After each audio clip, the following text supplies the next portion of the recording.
नमस्कार, आप देख रहे हैं ऑनलाइन न्यूज वाला। मैं हूं आपके साथ दीपक गुप्ता। जानकारी दे दें, आज पूरे दिन राहुल गांधी को लेकर काफी सियासी बवाल मचा कि 2 साल की सजा सुनाई गई।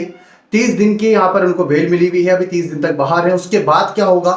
प्रधानमंत्री पद के चुनाव भी नजदीक आ रहे हैं। राहुल गांधी ने 150 दिनों तक भारत जोड़ो यात्रा 3,500 किलोमीटर चलकर सफर तय किया था। जिस तरीके से यात्रा में उनको प्यार मिला, जनता का समर्थन मिला और लोगों ने उनको स्वीकार किया, उनकी छवि बदलती नजर आई। लेकिन उसके बाद उन पर यह आरोप लगना कि उन पर 2 साल की सजा सुनाई जाती है और जेल की सलाखों के पीछे रहेंगे। अभी फिलहाल बेल मिल चुकी है, लेकिन आगे क्या है, क्या कुछ होता नजर आएगा? क्या राहुल गांधी का सांसद पद उनसे छिनता नजर आएगा? क्या राहुल गांधी अपने आप को निर्दोष साबित कर पाएंगे? और इससे पहले अगर देखा जाए किन नेताओं पर ऐसे केसेस हुए हैं और जब सजा सामने आई है तो क्या उनके सांसद पद छीने गए, सवाल यह भी आता है। आप देख ही रहे होंगे आज कितनी भीड़ थी राहुल गांधी को लेकर। लगातार ट्विटर पर ट्रेंड चल रहा है। जी हाँ, राहुल गांधी के नाम से हिंदी और इंग्लिश दोनों में ही, और वो अपने आप में एक चर्चा का विषय बना हुआ है कि राहुल गांधी का आगे का राजनीतिक सफर कैसे तय करेगा। जनता का प्यार तो उन्हें इस सब के माध्यम से बहुत मिल रहा है। अब पूरा मामला जान ले। मोदी सरनेम को लेकर उन्होंने जो विवादित बयान दिया था, सूरत में उनके ऊपर केस चल रहा था। और आपको बता दें कि अभी तो फिलहाल एक ही केस यहां पर सुनवाई होता नजर आया। पहले भी कई केस की सुनवाई हुई थी, लेकिन अभी 4 और केसेस हैं जिस पर अभी सुनवाई होना बाकी है। उन केसेस की जानकारी भी आप सभी तक पहुंचाएंगे, लेकिन कुछ बड़ी जानकारी और कुछ बड़े सवाल जो इस खास रिपोर्ट में उठाते हैं। लेकिन पहले चैनल पर नए हैं, सब्सक्राइब नहीं करें तो चैनल को जरूर सब्सक्राइब कर ले ताकि आपको ऐसी जानकारी मिले। सबसे पहली बात, यहाँ पर कुछ पॉइंट्स आपके सबके सामने रखें। उससे पहले आपको बता दें विपक्षी नेताओं ने क्या क्या बात रखी। केजरीवाल का आप ट्वीट देख रहे हैं। केजरीवाल ने किस तरीके से, भले उन्होंने बात कही कि मैं कांग्रेस को लेकर, ये उनकी विचारधारा अलग अलग है, लेकिन जो कुछ भी अभी इस समय हो रहा है, जो सजा की बात यहां पर की जा रही है, उसके खिलाफ है केजरीवाल।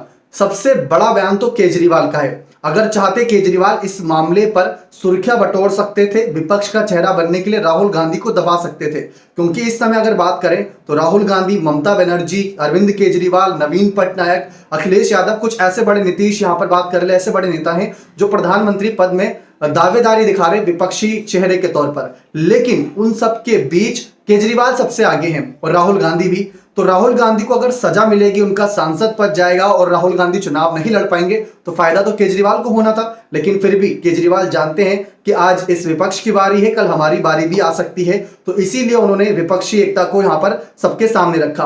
प्रियंका गांधी का यहां पर ट्वीट सामने आया। प्रियंका गांधी का आप ट्वीट देख सकते हैं, जिस तरीके से प्रियंका गांधी ने कहा कि डरी हुई सत्ता की पूरी मशीनरी, साम दाम दंड भेद, और लगाकर राहुल गांधी जी की आवाज को दबाने की कोशिश कर रही, जो राहुल गांधी जी उनके भाई हैं। लेकिन मेरे भाई ना किसी से डरे हैं ना डरेंगे, बात साफ इस ट्वीट में कही गई है। लेकिन जिस तरीके से यहाँ पर अखिलेश यादव की बात कर लें, उन्होंने भी यहाँ पर अपने ट्वीट यहाँ पर सबके सामने रखे। तेजस्वी यादव ने तो साफ कह दिया कि अब विपक्ष को इंतजार नहीं करना चाहिए बीजेपी के खिलाफ विपक्षी एकता को लेकर। दरअसल क्या ये मामला बीजेपी का है? ये मामला बीजेपी का नहीं है, बल्कि एक सरनेम को लेकर है। मोदी सरनेम जो उन्होंने एक इस्तेमाल किया था, उसको लेकर केस किसी और ने दर्ज कराया। अब यहां पर केस में अगर सजा सुनाई गई, राहुल गांधी ने कोर्ट के समक्ष बात कही थी कि उनका इंटेंशन वैसा नहीं था, उनका इंटेंशन बस जनता के बीच हकीकत रखने का था। जो भी इंटेंशन ना हो, कोर्ट ने उन्हें दोषी पाया और उनकी सजा सुना दी। अब सबसे बड़ी बात कि राहुल गांधी पर अगले एक्शन क्या हो सकते हैं। तो राहुल गांधी पर जो एक्शन है, उसकी कुछ खास यहां पर जानकारी सामने आई है कि राहुल गांधी के पास अब क्या रास्ते हैं और किस तरीके से राहुल गांधी अपने आप को निर्दोष साबित कर सकते हैं, और इससे पहले किन किन की सांसद कुर्सी गई है। तो आपको बता दें, इसमें सबसे बड़ा नाम लालू प्रसाद यादव आप देख रहे हैं। इनका मामला क्या था आपको बता दें, चारा घोटाले के मामले में 2013 में कोर्ट ने लालू यादव को दोषी ठहराते हुए 5 साल के लिए जेल की सजा सुनाई थी, और इसके बाद उनकी सांसद कुर्सी भी चली गई। साथ ही लालू सजा पूरी करने के 6 साल बाद तक चुनाव नहीं लड़ सके थे। अभी आपको याद होगा, रामपुर के बड़े विधायक आजम खान की कुर्सी गई, वो 9 साल तक चुनाव नहीं लड़ सकते। और वहीं अगर बात करें किस तरीके से यहां पर देश में representation of the people's act 1991 के आने के बाद से अब तक कोई सांसद विधायकों को अपनी सदस्यता गंवानी पड़ी है। कई सांसद ऐसे रहे हैं। अब आपको बता दें कि अगर यहां पर सुप्रीम कोर्ट से भी सजा बरकरार रहती, जो कि सुप्रीम कोर्ट का दरवाजा खटखटाने की बात हो रही है, अगर वो सजा बरकरार रखते हैं तो उसके बाद क्या? आपको बता दें, उसमें साफ नजर आ रहा है कि ऐसा नहीं है कि सुप्रीम कोर्ट भी सजा बरकरार रखती है तो राहुल को 2 साल में जेल रहना पड़ सकता है। Representation of the people's act 1951 की धारा 8(3) के तहत राहुल रिहाई के 6 साल बाद तक चुनाव नहीं लड़ पाएंगे, यानी लगभग 8 साल तक राहुल चुनाव नहीं लड़ पाएंगे अगर दोष सिद्ध होता है तो यहां पर। लेकिन अब क्या राहुल के पास कोई रास्ता बचा है, ये भी जान लेते हैं। राहुल को सिर्फ सजा के खिलाफ अपील दायर करने से ही राहत नहीं मिलेगी, ये बात जान लीजिए। बल्कि सजायाफ्ता सांसद को ट्रायल कोर्ट की तरफ से दोष सिद्धि के खिलाफ अपील कोर्ट को कहीं ना कहीं स्पेसिफिक स्टे ऑर्डर देना होगा। ये बात साफ है, लेकिन सजा पर रोक नहीं बल्कि दोष सिद्धि पर रोक लगा दें, तब राहुल की सांसद सदस्य को जाने से बचा सकते हैं। आपको बता दें, इस वक्त की भी कुछ बड़ी खबरें जो हाथ लग रही है उसमें सब यहाँ पर जानकारियां सामने आ रही हैं कि सोनिया गांधी से मुलाकात करी खड़गे के घर पर आगे की रणनीति बनेगी कि अगर दोष बरकरार रहता है, 2 साल के लिए सजा होती है, तो उसके बाद क्या होगा। तो लगातार यहाँ पर ये सवाल बना हुआ है। ये सारी बातें एक एक करके निकलकर सामने आ रही है और जनता काफी चिंतित हो रही है राहुल गांधी को लेकर। ये आज के कहीं ना कहीं ट्वीट जो है सामने आ रहे हैं उसमें साफ देखने को मिल सकता है राहुल गांधी के प्रति जो प्यार आज जनता का बरस रहा है वो साफ नजर आ रहा है यहाँ पर इन ट्वीट के माध्यम से। लाखों में ट्वीट हो रहे हैं, लाखों में, और हर एक सेकंड में यहाँ पर लोग अपनी अपनी प्रतिक्रिया दे रहे हैं राहुल गांधी को लेकर। और राहुल गांधी को लेकर जिस तरीके से आज जानकारियां सामने आ रही है ये सब चौंका देने वाली हैं। कुछ कांग्रेस नेताओं ने भी अपने अपने बयान दिए, वो भी आप यहाँ पर सुने ताकि उन सब के जरिए भी यहाँ पर पता चले कि आखिर हकीकत क्या, कैसे देश की हकीकत को बदलने की कोशिश कर रही है यहाँ पर बीजेपी। ऐसा विपक्ष का आरोप है, लेकिन विपक्षी एकता पर क्या यहाँ पर बात होगी। तो यहाँ पर सवाल कई सारे बन रहे हैं, लेकिन आप पहले कुछ बयान सुने। राहुल गांधी जिंदाबाद जिंदाबाद, राहुल गांधी जिंदाबाद जिंदाबाद जिंदाबाद, राहुल गांधी जिंदाबाद जिंदाबाद। शाह और शहंशाह को एक ऐसा हिंदुस्तान चाहिए जिसमें विपक्ष चुपचाप कोने में पड़ा रहे, जिसमें मीडिया इनकी धुन पर नाचता रहे, जिसमें संस्थाएं इनके इशारे पर खड़ी हों, इनके इशारे पर बैठ जाएं। लेकिन राहुल गांधी इनसे इनका ये ख्वाब पूरा नहीं हुआ। राहुल गांधी सवाल पूछ रहा है, राहुल गांधी कठिन सवाल पूछ रहा है। राहुल गांधी के सवालों का जवाब न शाह के पास है, न शहंशाह के पास है, न उनके किसी और वजीर के पास है। इसलिए सुबह से शाम तक षड्यंत्र रचते हैं कि कैसे राहुल गांधी की आवाज बंद की जाए, कैसे उसे चुप कराया जाए। राहुल गांधी चुप नहीं होते। पूरा तंत्र, पूरी सरकार,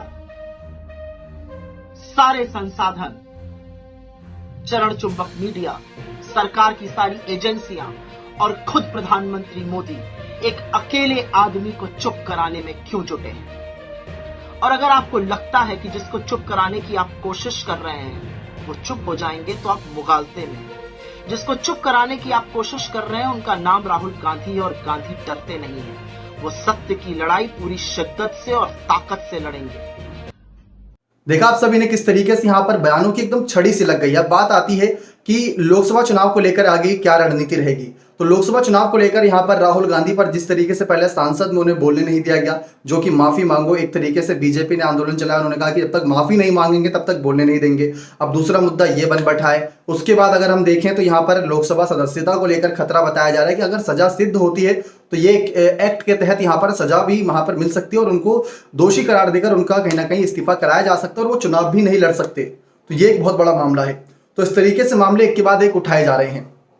लेकिन अब आपका क्या कहना है इस पूरे मामले पर कि आगे राहुल का क्या कदम होना चाहिए? क्या राहुल को बिना डरे अगर सदस्यता जाती है या कुछ भी होता है, क्योंकि अभी हाल ही में एक नेता ने यह भी कहा था कि प्रियंका गांधी को पीएम पद का दावेदार बना दे, प्रियंका गांधी यहाँ पर बहुत अच्छे तरीके से प्रधानमंत्री पद का चुनाव लड़ेंगे, तो कांग्रेस के पास पीएम पद के दावेदार के चेहरों की कमी बिल्कुल नहीं है। तो ये बात साफ कर दी गई है। कांग्रेस पार्टी तो पूरी कोशिश में है कि राहुल गांधी को बचा लिया जाए, लेकिन देखते हैं कोशिश कितनी कामयाब होती है। और अगर कामयाब होती है तो इस कामयाबी का श्रेय किसे जाता है, जो कि नो डाउट यहाँ पर राहुल गांधी अभी तक सबके सामने नजर आ रहे हैं और पिछले कुछ दिनों से राहुल गांधी ही चर्चा का विषय बने हुए हैं। अब देखते हैं राहुल गांधी को लेकर और उनकी अगली रणनीति कोर्ट के समक्ष क्या रहने वाली है कि अपने आप को दोषी होने से बचा पाएंगे या दोषी होकर वो सजा भुगतते नजर आएंगे और किसी और को प्रधानमंत्री पद का दावेदार बनाएंगे। लेकिन केजरीवाल का साथ मिल गया, अखिलेश का साथ मिल गया, तेजस्वी का साथ मिल गया, विपक्षी नेताओं का साथ मिल रहा है। तो राहुल के इस मुद्दे की वजह से कम केजरीवाल जैसे बड़े नेताओं ने भी विपक्ष का साथ अब दिया है।